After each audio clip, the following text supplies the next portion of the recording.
Have you ever met someone, and after just a few conversations, they're already living in your mind rent-free? You check your phone hoping they've texted. When they reply, your whole mood changes. When they don't reply, your mind starts asking questions.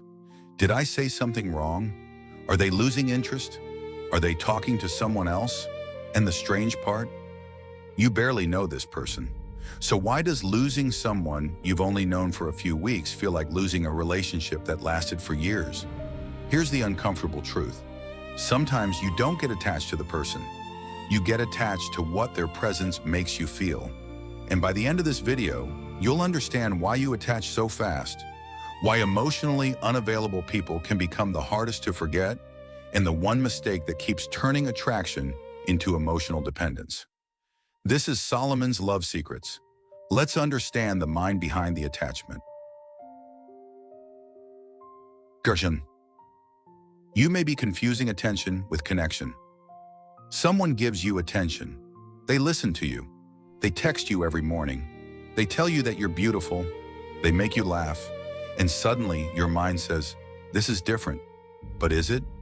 Here's the question you need to ask yourself. Do I really know this person?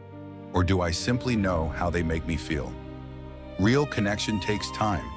You need to see how someone handles disappointment, how they behave when they're angry, how they treat people when they have nothing to gain, whether their words match their actions, whether they remain consistent after the excitement disappears.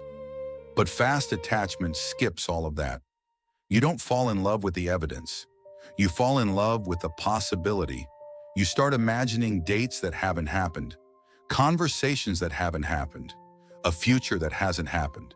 And before the person has even shown you who they really are, your heart has already given them a position in your life. You are emotionally committed to a version of someone you haven't actually met yet. That's the first trap. Attachment says, I need you. Connection asks, who are you really? People with anxious attachment patterns can be especially sensitive to rejection, distance, and uncertainty, often seeking reassurance to feel secure.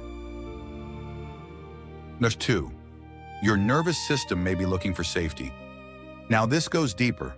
For some people, closeness doesn't just feel good, it feels like safety. And distance? Distance feels dangerous. That's why one delayed text message can feel like rejection. That's why a person asking for space can feel like abandonment. That's why you can go from feeling completely happy to emotionally falling apart because someone became slightly less available. Your rational mind may say, they're probably busy, but your emotions say, something is wrong. Don't lose them. This can happen when your brain has learned that love is unpredictable. Maybe affection was inconsistent. Maybe people you trusted left. Maybe you experienced rejection. Maybe you were cheated on. Maybe someone gave you love one day and withdrew it the next. Over time, your mind can begin to associate closeness with something you must hold on to quickly before it disappears. So when someone new enters your life, you don't simply enjoy getting to know them. Your emotional system says, secure this connection now. And that can look like love, when underneath it is actually fear. 3, you are not always chasing love. Sometimes you are chasing relief. This is where it gets interesting. Think about the moment you feel anxious because someone hasn't replied. You check your phone, nothing. You check again, nothing. Your mind starts creating stories.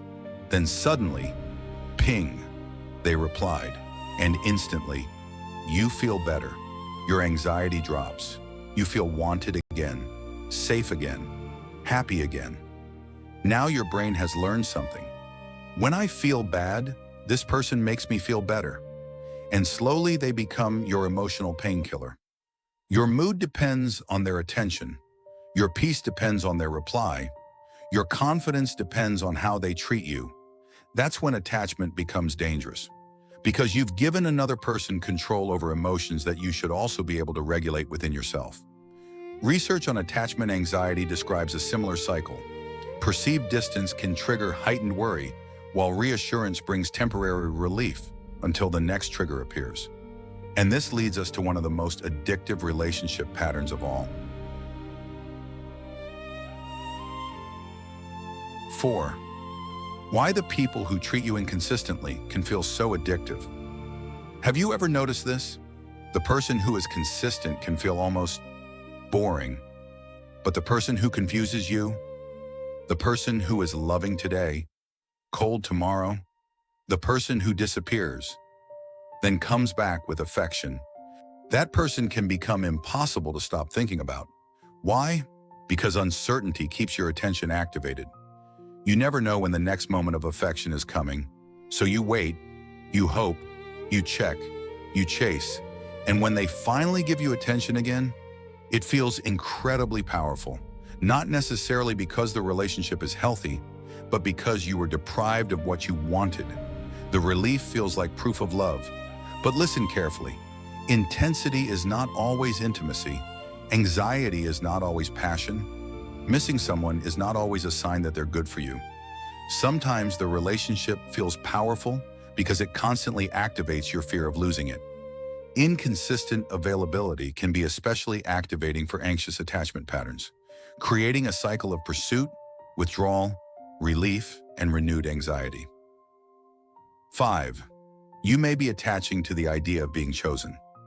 Now ask yourself something difficult. When you become attached quickly, do you actually miss them? Or do you miss how it felt to finally believe someone wanted you? For some people, being chosen feels incredibly powerful, because deep down, they have spent years questioning, am I enough? Why wasn't I good enough for my ex? Why do people leave me? Will anyone ever truly choose me? Then someone comes along.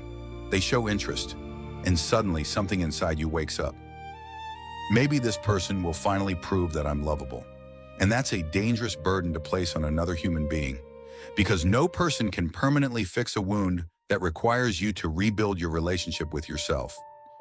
If you need someone else's attention to believe you have value, you will become terrified of losing anyone who gives you attention. That's why you attach fast. You're not only afraid of losing them, you're afraid of losing the version of yourself you become when they make you feel wanted. 6. How to stop getting attached so fast. So what do? You don't stop caring. You don't become cold. You don't pretend you don't have feelings. Instead, you slow down. When you meet someone new, stop asking, do they like me? Start asking, do I actually like who they are? Not who they could become. Not who you hope they will become. Not the version you created in your imagination. Who are they? Watch their consistency. Watch their actions. Watch how you feel around them. Do you feel peaceful or constantly confused? Do you feel free to be yourself? Or are you always afraid of saying the wrong thing? Do they bring stability? Or are you constantly chasing clarity? And most importantly, keep your life. Don't abandon your friends because you met someone. Don't abandon your goals. Don't stop doing the things that made you happy before they arrived. A relationship should become part of your life. It should not become your entire life. Building self-awareness, boundaries, and the ability to regulate distress without relying entirely on reassurance can help people move toward more secure relationship patterns. Maybe you get attached fast because nobody ever taught you the difference between being loved and being emotionally dependent. Maybe you learned to hold on tightly because people didn't always stay. Maybe you mistake anxiety for chemistry. Maybe you mistake attention for intimacy. Maybe you fall in love with potential because reality has disappointed you before. But hear this. Getting attached fast does not mean you are weak. It doesn't mean you're desperate. And it doesn't mean you're broken. It may simply mean that a part of you has learned to search for safety in other people. And healing begins when you realize you can love someone deeply without losing yourself. You can enjoy attention without becoming dependent on it.